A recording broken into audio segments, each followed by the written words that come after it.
What up, guys?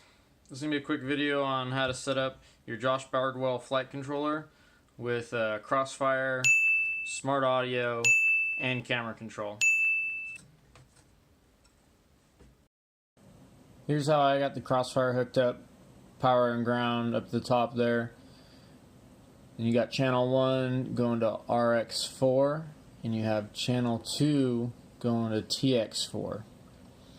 You also have the audio wire of the Unify going to the LED pad on the flight controller.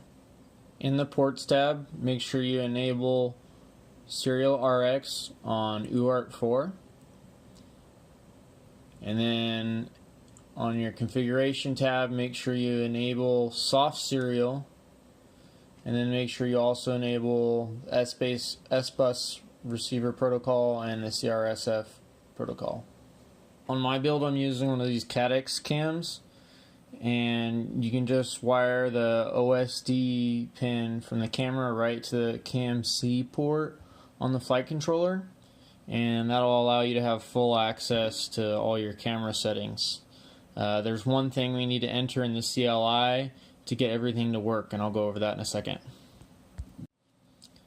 Now that we're here in the CLI, I'm going to enter in those few commands, and I'll put those down in the description so you can just copy and paste those right into the CLI.